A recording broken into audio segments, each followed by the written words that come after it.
Hello guys, welcome to another interesting video on our BFS channel.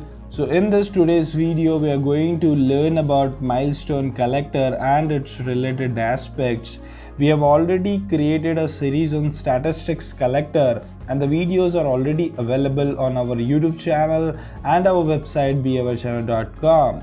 We have a dedicated playlist on our YouTube channel for Flexsim Simulation training modules. You can visit our YouTube channel and watch that.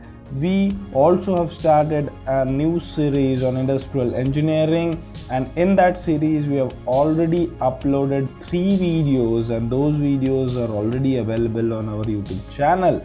If you haven't watched those videos, do watch those videos because it is really going to help you learn something new, exciting, and which is going to help you upgrade your skills. So in this today's video we are going to learn about milestone collector, which is a feature you will get in the toolbox when you go in, and when you go in the statistics you will have this milestone collector.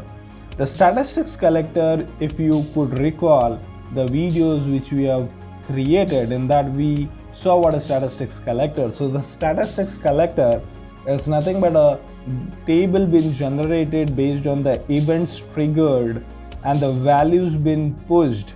Okay, so the statistics collector mostly helps us to analyze minute to minute details, okay, which cannot be watched by using the dashboards, graphs. Okay, so by using statistics collector we can link it to certain specific and detailed graphs which can help us analyze the parameters or the details which are difficult to get analyzed by the pre-available graphs in the dashboard section. So statistics collector is very important for analyzing the data which is not possible for us to fetch from any another medium.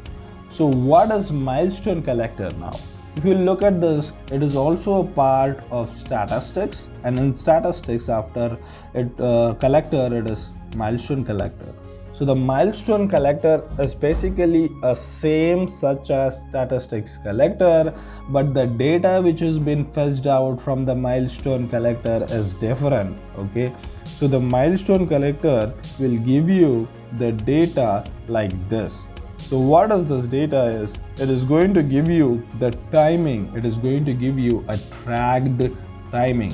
So the advantage of milestone collector is that you will get a tracked timing. You can track the timing for a part for each process from each station to station in detail, which is very difficult to get captured in statistics collector. Now if you could look at, I'll just start this model again by resetting it, and if you could look, what we are looking at is that our processing 1 was completed as 8-10 seconds, then after 20 seconds my processing 2 was completed. Now I am at out storage 2, okay, and then I have to complete this packaging and I'll be out.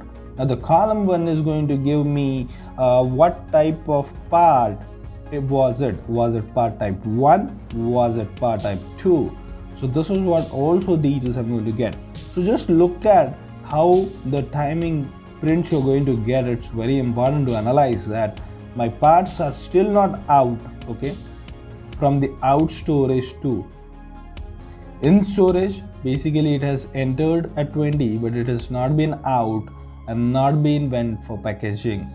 If you could look at my second type of part has completed its processing 1, okay, it's completing its processing 2, and then it is out now.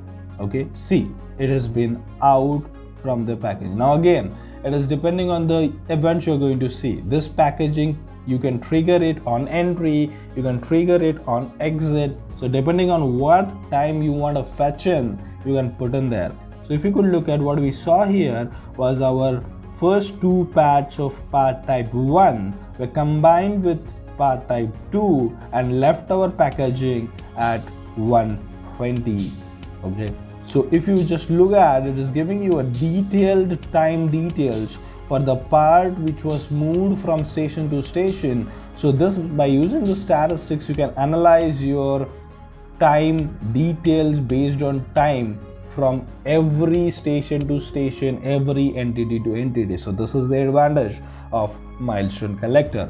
Now let us understand and try to create a modeling, and let us understand what are the properties of milestone collector. So if you could look at, when we open the milestone collector, this is how the milestone collector will look like, and let us now understand about its properties and how the things are being added and how the things are being removed. So if you could look at, in order to get access to this training module, you need to come to behaviorchannel.com, and in behaviorchannel.com, in the simulation tab, we are going to have in the subscription plans for this premium training classes. You need to purchase the subscription for your requirement. You can purchase it for a month, you can purchase it for 3 months, you can purchase it for a year. Here are the benefits which you will be getting by purchasing this subscription. So go ahead and purchase a subscription. Once you have purchased the subscription, you will get access to this training module and other all premium training content modules.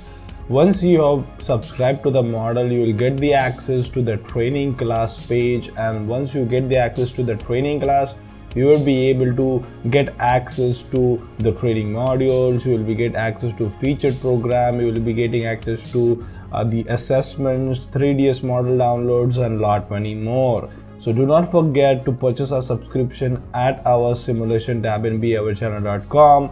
We are eagerly waiting for you to join us on a journey of education and learning simulation. So stay tuned with us.